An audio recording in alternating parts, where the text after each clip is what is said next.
Why do so many people hate Assassin's Creed 3? When AC3 released in 2012, it was seen as a massive downgrade compared to the previous Ezio trilogy. It had been a really long time since I'd played it, so I picked it up again recently to see how well it all holds up. I'm actually playing the remastered version from 2019 as it's the only version that you can still purchase, and I will be keeping this review mostly spoiler free. So without further ado, let's get straight into it.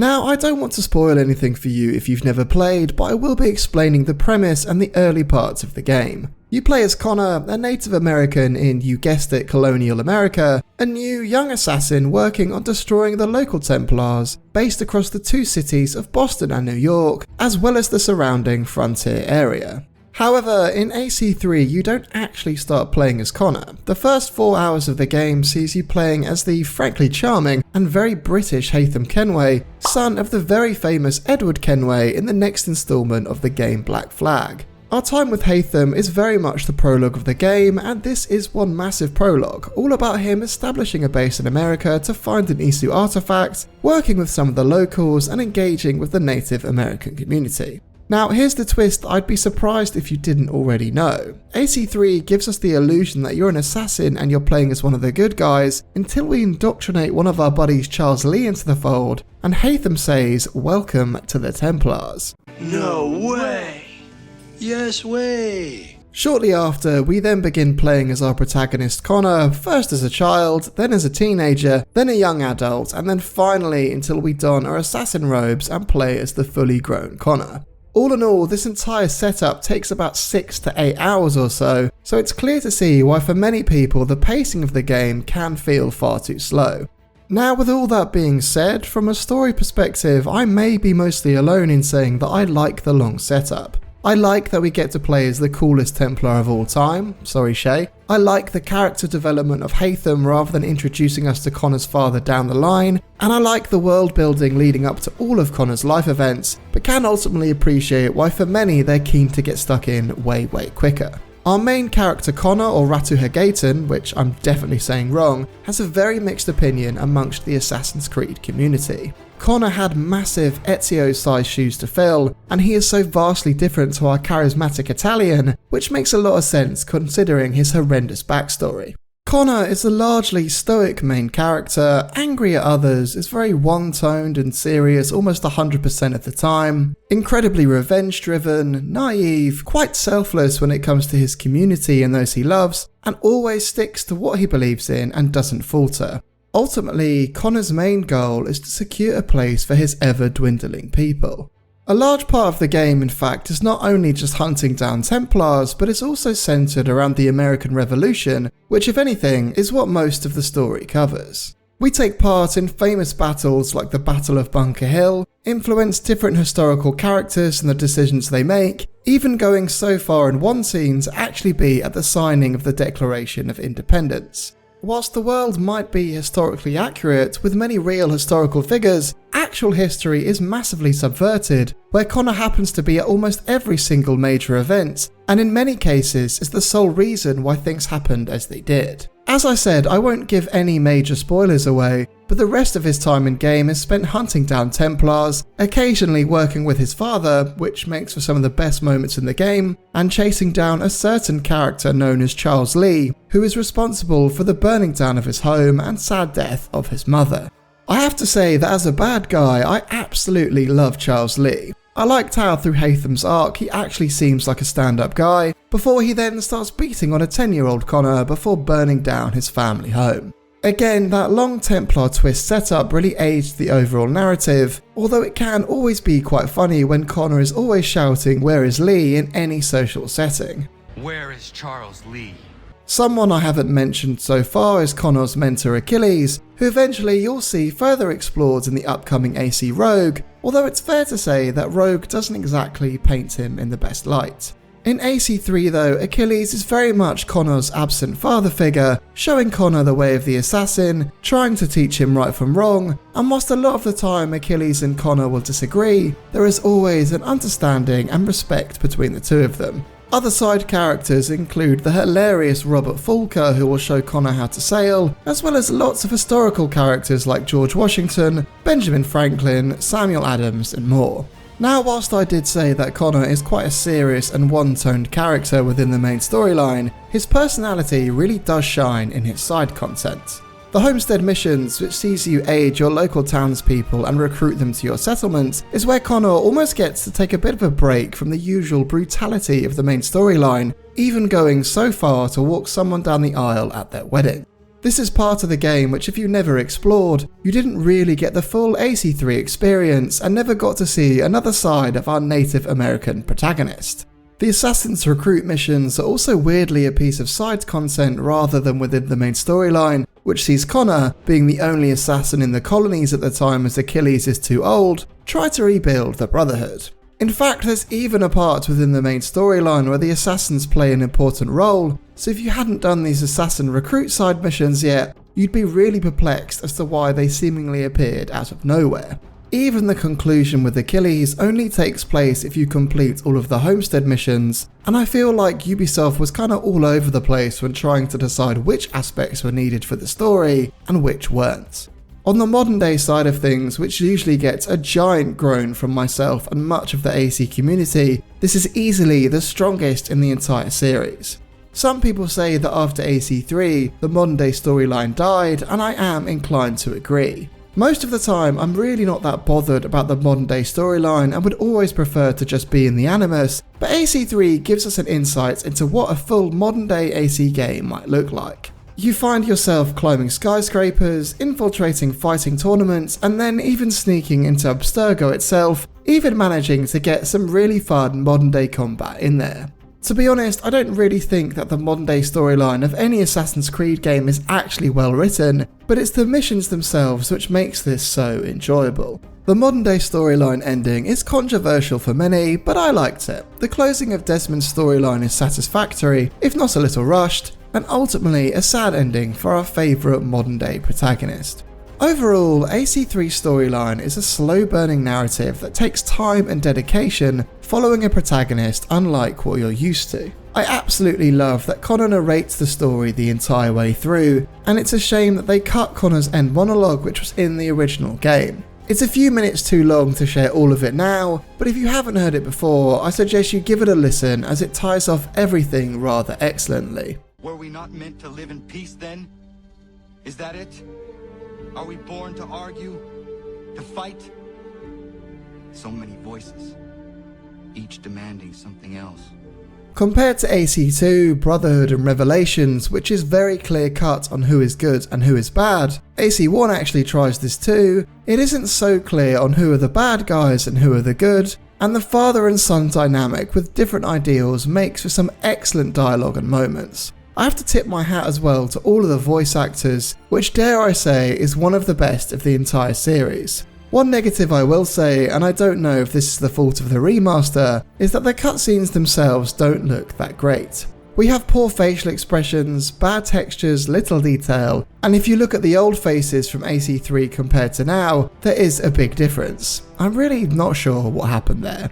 But despite that, AC3's storyline is actually one of my favourites out of the entire franchise, with themes of freedom, justice, and the power of the individual. Connor is not your typical AC hero, and Haytham is not your typical bad guy, which is what makes this game so damn compelling.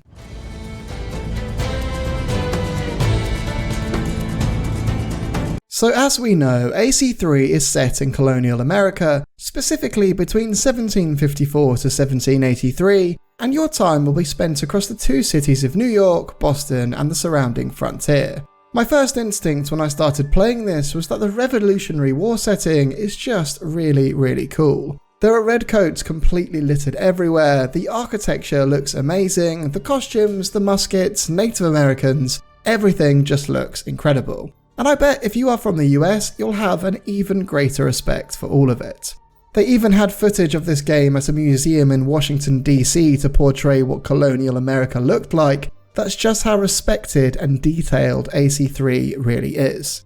The cities of Boston and New York are really lively and full of NPCs all going about their tasks, and it's actually one of the strongest games in terms of immersion, even including many future AC games too.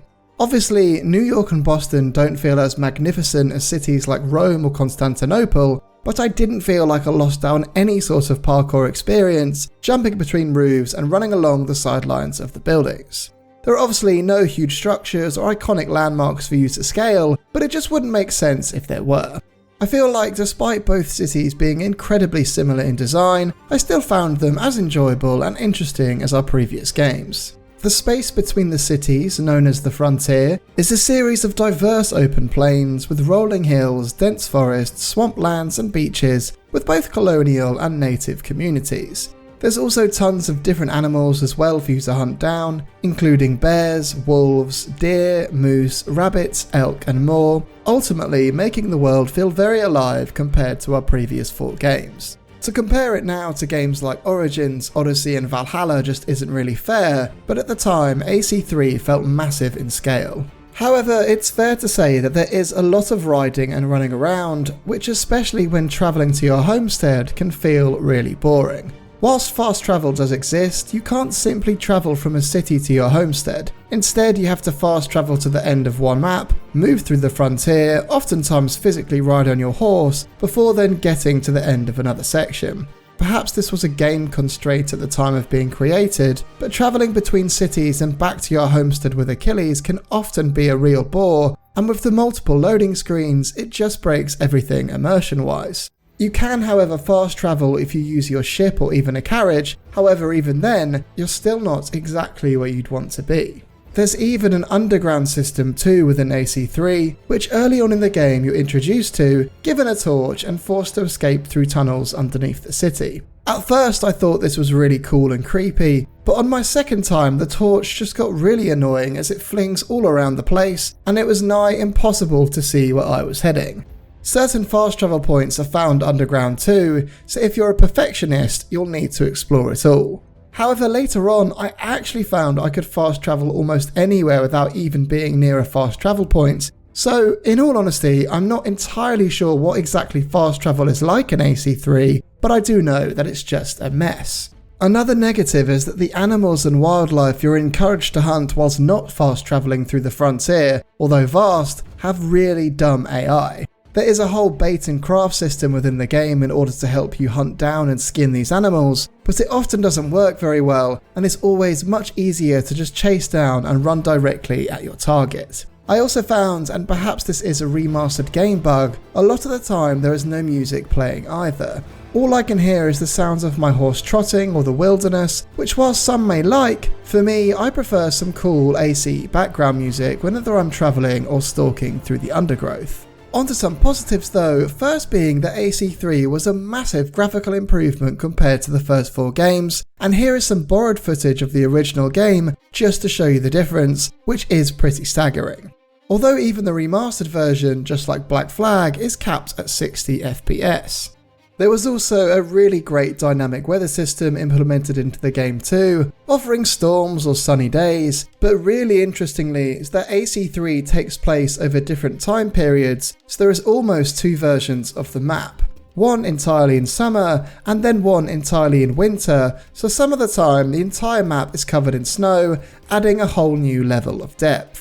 And within this giant map and its individual sections comes masses of side content, collectibles, minigames and more to try and keep you exploring. I'm not saying that it's the best content in the world, the collectibles like the almanac pages, feathers and treasure chests are kinda dull, but content wise there is a lot to sink your teeth into. Overall, I think your enjoyment may be down to your interest. If you're an American, you're probably going to love it, and if you're not that into the location and time setting, you definitely won't find it as interesting as the previous grand settings like Rome, Venice and all the rest. AC3 though was absolutely groundbreaking for its time, with few games other than Skyrim, The Witcher 2 and Red Dead Redemption having such amazing open world settings. Ultimately, any game that lets me explore a large, beautiful world that is now just history is something that I'm going to enjoy. Whilst it may be dated now and definitely comes with some bugs, it should be respected for its scope, graphics and just sheer detail, and I haven't even spoken about the naval aspects of the game yet either.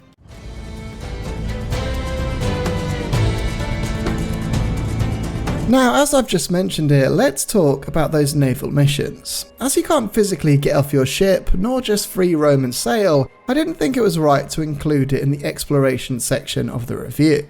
However, in AC3, you are now able to pilot the Aquila, a huge multi-gun brig, able to sail along with your plucky first mate Robert Fulker. I'll be honest, when I made my Assassin's Creed ranking video last year, the naval aspects of AC3 was something I mentioned as an overall negative of the game. However, having just replayed it, it's actually way better than I remember. Sure, there is a massive difference compared to Black Flag, there is for a start only one camera setting which is a little annoying, and the actual fighting mechanics are different and downgraded, but it really does look fantastic. Perhaps sailing almost feels out of place for an Assassin's Creed game, but the compulsory parts of the sailing don't actually last that long, so if you'd rather not bother, then you have the freedom to kind of ignore it altogether. This was a completely brand new innovation, unless you count the hilarious boat mission as Ezio in Brotherhood, which I don't, and if you are a fan of sailing, you have a bunch of missions from a mad old pirate called Pegleg, all about finding the lost treasure of Captain Kidd. Again, like the Homestead missions, these were all very well designed, adding a great load of fun side content to the far more serious main story, even offering its entire own villain and conclusion too, giving you a total of 5 hours extra content, making it almost feel like a DLC or its own game. The Homestead missions, as I mentioned earlier, round off Connor's character really well, though from a gameplay perspective it's not like they add anything new, but there are a whopping 37 of them to sink your teeth into for all that extra content. These encounters offer different people and areas in your homestead to trade with, and some of these missions even add more abilities that Connor can learn, including the infamous rope dart assassination, so they are 100% worth doing. What I will say is though, is that crafting, which you won't be able to enjoy unless you do a specific homestead mission, is just painful, and I was totally put off from wanting to do anything with it. It's just all so needlessly confusing and really not needed. Other side missions or content are things like courier missions, guild missions, brawling or delivering items, which honestly are something I don't really recommend as they add little NPC interaction and are always exactly the same. There are also assassin recruit missions, much like the previous Brotherhood and Revelations, another aspect of AC3 that is largely forgotten about. Once you've liberated a district from a key Templar, you'd then be able to hire a new assassin, and rather than them being a nameless nobody like in the previous games, in AC3 they have a backstory, dialogue, and feel like a welcomed addition into your team. They're even able to gain XP and improve their different abilities and new tools, as well as able to be directed to assassinate whoever you point them at, and even start riots. Now, all of that I've just listed is incredibly all side content, but let's look at what you'll be getting up to via the main storyline. There are a ton of tailing and eavesdropping missions, although not as much as Black Flag, which I do find really repetitive and boring. I wouldn't mind so much if they were challenging or you were in some form of disguise or having to keep up via rooftops and utilise the parkour, but a lot of what you do is just walk along a street and then simply face the other way. Although tailing missions were more prevalent in Black Flag, I didn't actually mind them as much because oftentimes they were more challenging or you had to take out guards along the way. There are also quite a few various timed missions where you have to ride or parkour your way to a location before the time runs out, and whilst some of these can be quite fun, others, particularly the riding ones, not so much. You also take part in missions where you command gun lines, which ultimately finds you running up and down the line on a horse and telling the men when to fire. This is almost like they tried to include a sort of mini tactical strategy game within AC3, but it doesn't really work. It very quickly becomes repetitive and not particularly challenging, although granted it does look pretty cool and make you feel like a bit of a general. Other main missions involve assassinations, who'd have guessed it, sabotaging various boats or enemy holdings, or just simply killing everyone in sight. One thing I find particularly frustrating in our main missions, however, are the optional mission objectives. Alongside your main objectives are different requirements that if you complete offer you extra XP, and whilst in theory this is a really cool idea, most of the time they're actually way too difficult for you to complete. I've also found that often, and again particularly within the missions themselves, is that they can be kind of buggy. On occasion sound will cut out, the game will just crash and have to be restarted, but even more wild is that the NPCs just really aren't very intelligent. Overall, the bulk of the main missions are enjoyable. Particular side content like the homestead missions and naval aspects really shine, with a lot of the other side content feeling really bland and repetitive. I have to say though that the missions where Haytham and Connor get to do some fun activities together are easily my favourite, not just because it makes for the most interesting dialogue of the whole game, but the missions themselves are really enjoyable, and there truly is nothing better than killing redcoats alongside your Templar father.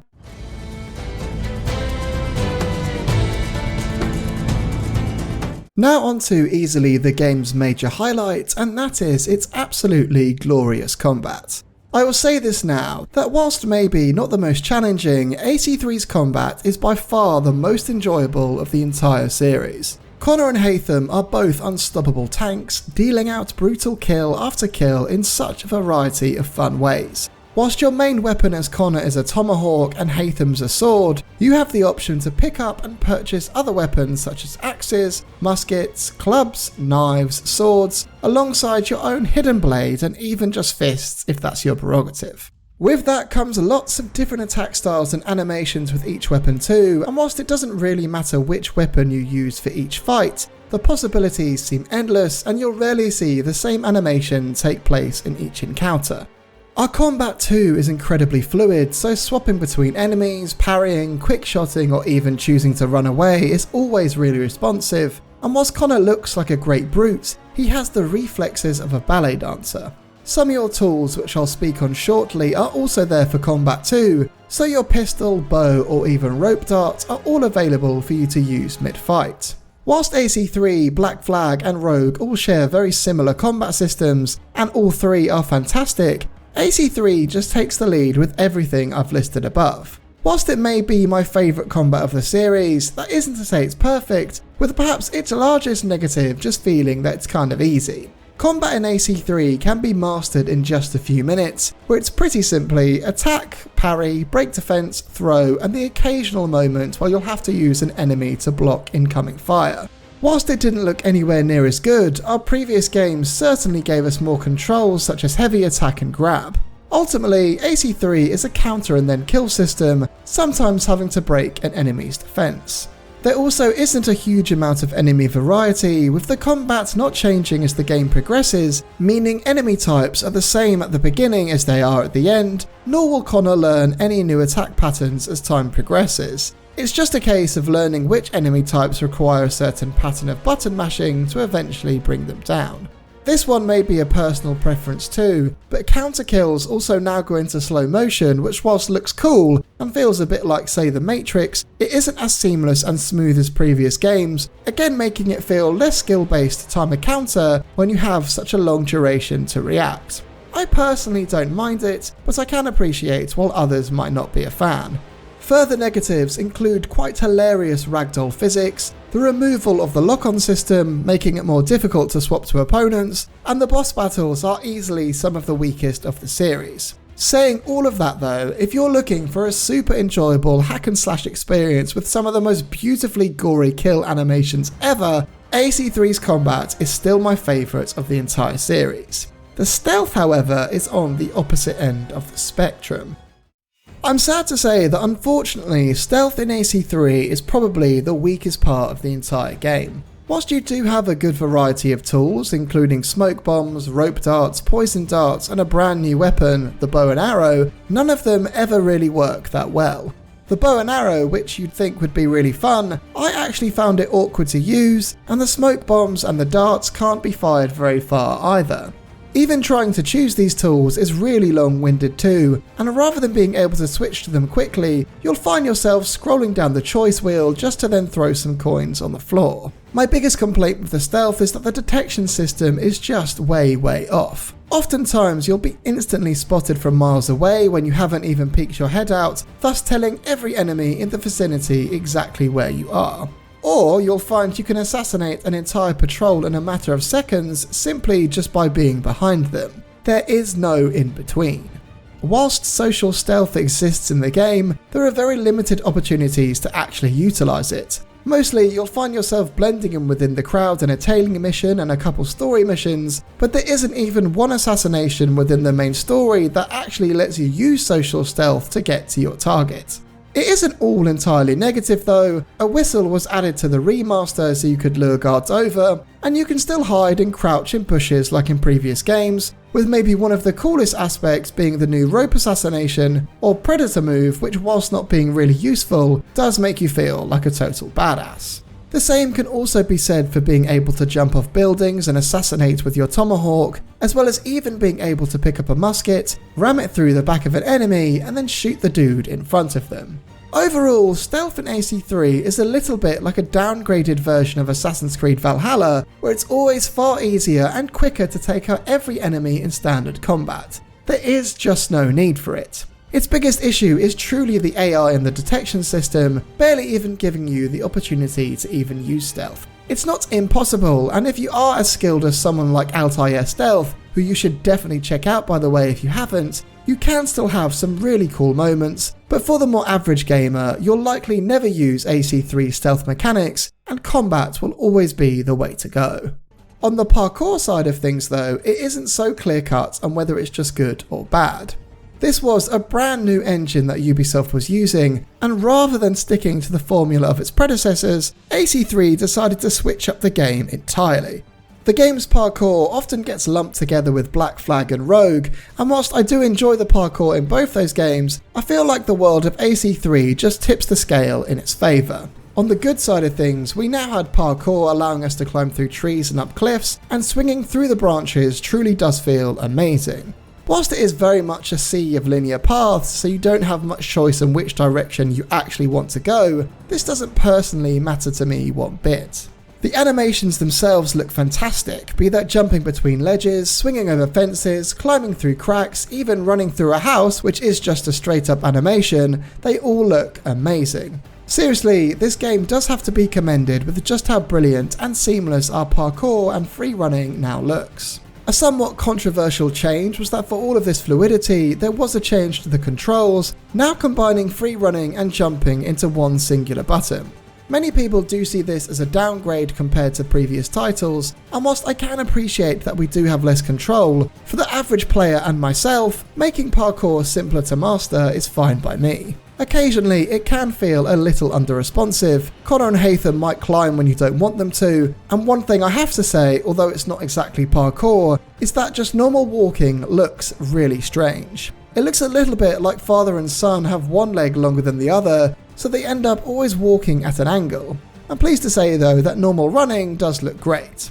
We can also still jump straight onto our horse, something the latest games can't do, as well as still hang, back eject and side eject. The Captain Kidd missions in particular offer a really great opportunity for parkour with some fun free running puzzles, something I'd recommend trying right at the beginning of the game to aid you throughout your main playthrough. Overall, parkour in AC3 is incredibly enjoyable, simple to learn with less depth than previous games, but definitely looks and feels fantastic. For me, it's easily in the top half of the parkour systems out of the 13 mainline games.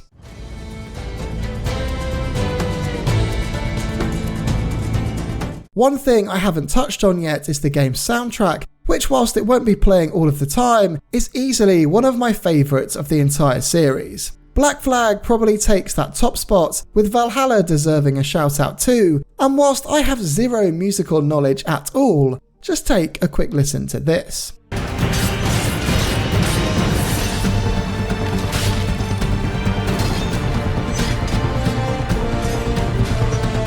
Pretty cool, right?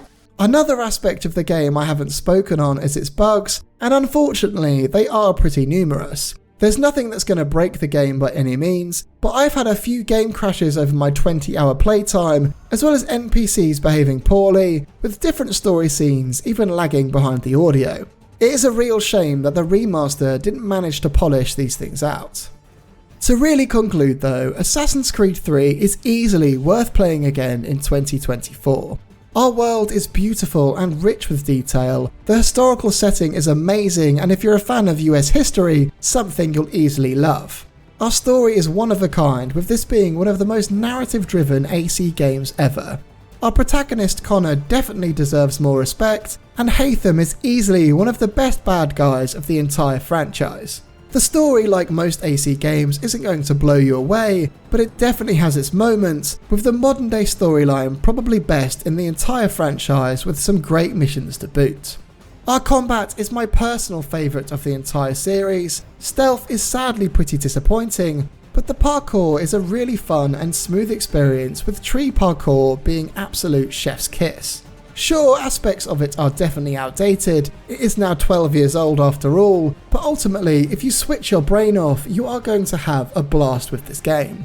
It's not the best Assassin's Creed game out there, but it's definitely underrated, and I personally ranked it in 6th place out of the 13 mainline games, which coincidentally you can watch in my next video. I've actually been replaying a bunch of AC games recently too, so if you wanted to know whether it's worth playing Black Flag, Syndicate, or even Valhalla in 2024, then why not watch one of those too? Do let me know what you think of AC3 in the comments below, and I will catch you legends in the next one. Until then.